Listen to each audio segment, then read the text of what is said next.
بسم اللہ الرحمن الرحیم السلام علیکم ورحمۃ اللہ وبرکاتہ الحمدللہ وحدہ الصلاۃ والسلام علی من لا نبی بعد اما بعد فاعوذ باللہ من الشیطان الرجیم بسم اللہ الرحمن الرحیم۔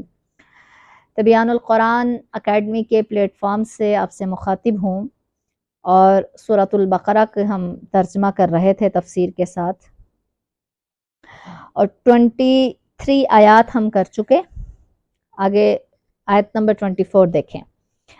اللہ تعالیٰ نے قرآن پاک میں فرمایا، جو 23 آیت نمبر 23 ہے نا، اس میں اللہ تعالیٰ نے مشرکین کو یہ چیلنج دیا تھا کہ جب آقا علیہ السلام قرآن کی تبلیغ کرتے تو مکہ کے جو مشرکین تھے، مکہ کے مشرکین کہنے لگے کہ جی قرآن جو ہے وہ خود اللہ کے رسول صلی اللہ علیہ وسلم نے نا اپنے ہاتھ سے قرآن لکھ لیا ہوا ہے۔ یہ بات یاد رکھیے گا، اللہ کے رسول صلی اللہ علیہ وسلم نے ساری زندگی کبھی ہاتھ سے لکھا نہیں۔ بہت کم کبھی ایسا معاملہ ہوا کہ اللہ کے رسول صلی اللہ علیہ وسلم نے قلم پکڑ کے لکھا ہے، ورنہ بہت کم، 1 یا 2 دفعہ آپ کہہ لیں، ورنہ اللہ کے رسول صلی اللہ علیہ وسلم نے نا مہر نبوت ایک بنوائی ہوئی تھی۔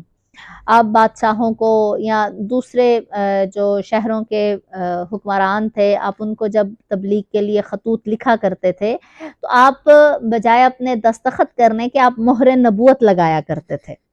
تو اس لیے اللہ کے رسول صلی اللہ علیہ وسلم نے بہت کم لکھا ہوا ہے، ہاتھ میں قلم بہت کم پکڑی ہوئی ہے، صرف اسی وجہ سے کہ یہ کافر اعتراض کریں گے کہ انہوں نے قرآن خود بنا لی ہے۔ تو یہاں پر بھی وہ یہی کہہ رہے ہیں، جی آپ قرآن خود لکھ لیتے ہیں اور پھر آ کر ہمیں کہتے ہیں جی اللہ کی طرف سے ہے، جبکہ آپ یہ قرآن خود لکھتے ہیں۔ تو اللہ تعالیٰ نے اس کے بارے میں پھر اس کے جواب میں اللہ تعالیٰ نے ایک آیت نازل فرمائی کہ ٹھیک ہے، اگر تمہیں شک ہے نا، جو ہم اپنے محبوب بندے پر محمد صلی اللہ علیہ وسلم پر نازل کیا، اگر تمہیں شک ہے فَأْتُوا بِسُورَةٍ مِّن مِّثْلِهِ، تو پھر ٹھیک ہے، تم کوئی ایک سورت لے آؤ۔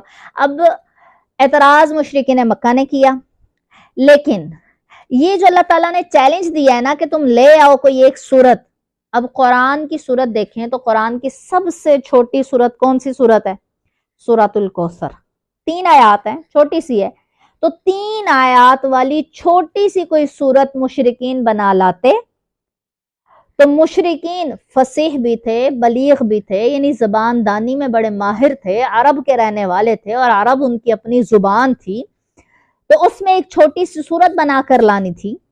اور پھر صرف قریش مکہ کو یہ نہیں چیلنج دیا گیا تھا، تمام عرب و عجم کے، پوری دنیا کے جتنے بھی مشرکین تب سے آج کے دن تک یہ موجود ہے۔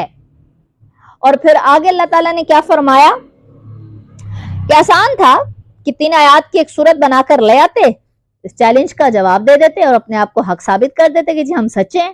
لیکن رب تعالیٰ نے اگلی آیت میں فرما دیا فَإِن لَّمْ تَفْعَلُوا، تم سر دھڑ کی کوشش بھی کر لو نا، بازی بھی لگا لو، تم پھر بھی ایسا نہیں کر سکو گے۔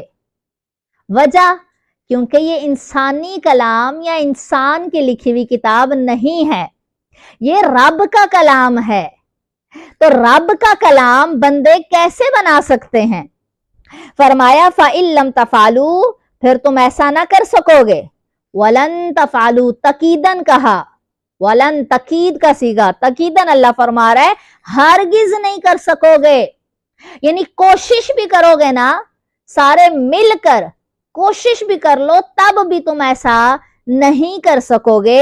فَاتَّقُوا النَّارَ الَّتِي، تو پھر ڈرو اس آگ سے، یعنی کس آگ سے ڈرو؟ یعنی ڈرو، اللہ کا خوف کھاؤ، پھر ڈر جاؤ اس آگ سے، الَّتِي، جس کا وقودها الناس والحجارہ، جس کا ایندھن یعنی جو جلائی گئی ہے، جو بڑکائی گئی ہے، کس سے؟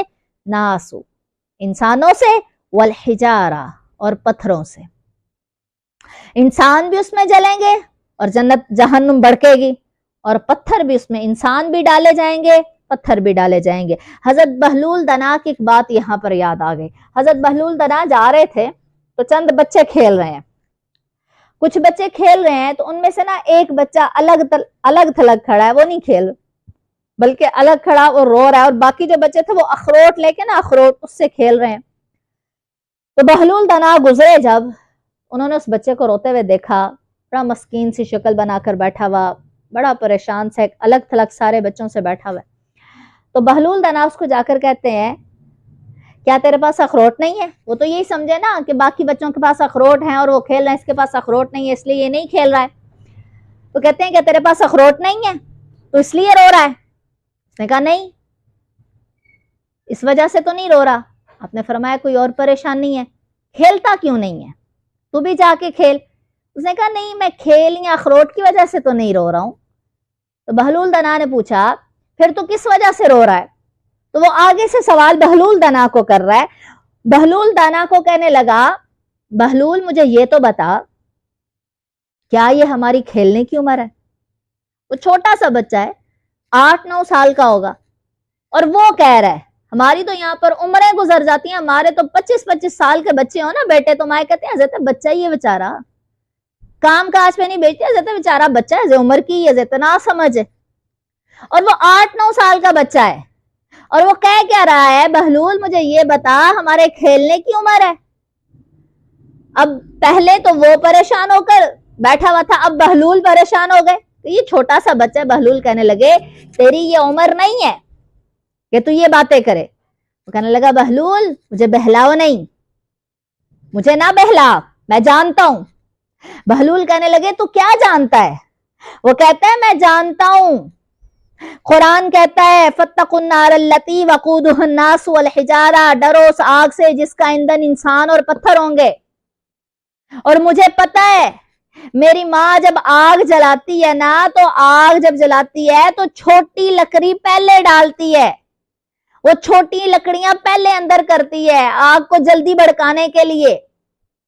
تو مجھے ڈر ہے، مجھے خوف ہے کہ رب جہنم کو بھڑکانے کے لیے ہم چھوٹوں کو پہلے آگے نہ کر دے. اللہ اکبر. اب دیکھیے یہ سوچ اور یہ تربیت دیکھیے، اور ہم اپنے بچوں کی کیا تربیت کر رہے ہیں. ہمارے بچے 25-25 30-30 سال کی عمریں ہو جاتی ہیں اور یہ سوچ یہ فکر نہیں آتی ہے. اور بہت سارے تو میں نے عمریں گزر گئی دیکھا ایسے لوگوں کو کہ نماز کی طرف تو رغبت ہے ہی نہیں ہے.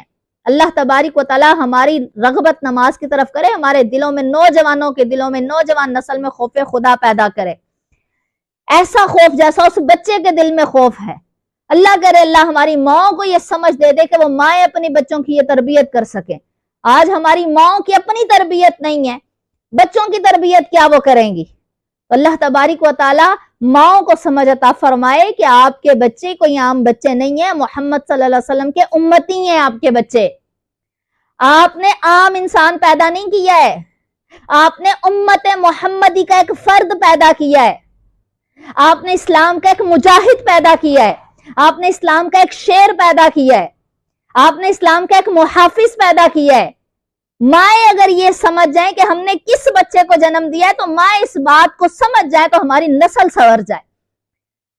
تو اللہ فرما رہا ہے فَاتَّقُوا النَّارَ الَّتِي، ڈرو اس آگ سے وَقُودُهَا النَّاسُ وَالْحِجَارَةُ جس کا ایندھن انسان اور پتھر ہیں. اُعِدَّتْ لِلْكَافِرِينَ تیار کس کے لیے کی گئی ہے؟ خاص کافروں کے لیے تیار کی گئی ہے. کون سے لوگ جلائے جائیں گے اس میں؟ کافر لوگ اس میں جلائے جائیں گے. اب اس سے کوئی یہ نہ سمجھے کہ مسلمان بری الذمہ ہے جہنم سے، جہنم میں داخل ہی نہیں ہوں گے، نہیں. جو گناہ کرے گا ایمان لانے کے بعد وہ جہنم میں اپنی سزا بھگتے گا. ہاں اللہ فضل کر دے تو سارے ہی معاف کر دے، اس کے فضل کی بات ہے. عدل کریں تے تھر تھر کمبن اچیاں شانہ والے، فضل کریں تے بخشے جاون ساڑے جے منہ کالے. یہ تو اس کے فضل کی بات ہے. فضل پہ آئے تو بڑے بڑے گناہ معاف کر دے. عدل پہ آئے تو پھر سب سے پہلے تو حضرت سلیمان تمام انبیاء سے پیچھے 40 سال حساب دے رہے ہیں نا. اس کے بعد عبد الرحمن کے بارے میں اللہ کے رسول صلی اللہ علیہ وسلم نے فرمایا، عبد الرحمن، اللہ کے رسول نے فرمایا عبد الرحمن میں نے خواب دیکھا ہے عبد الرحمن کے بارے میں. آپ نے فرمایا عبد الرحمن میں نے خواب دیکھا ہے کہ سارے جنت میں چلے گئے اور تو رہ گیا، میں کھڑا رہا، میں تیرا انتظار کرتا رہا کہ تو آئے اور تجھے لے کر جنت میں داخل ہوں. فرمایا یا رسول اللہ میرا گناہ؟ فرمایا اللہ نے تجھے مال بڑھا دیا ہے. تو اللہ تبارک و تعالی ہم لوگوں کو سمجھ عطا فرمایا. السلام علیکم ورحمۃ اللہ وبرکاتہ.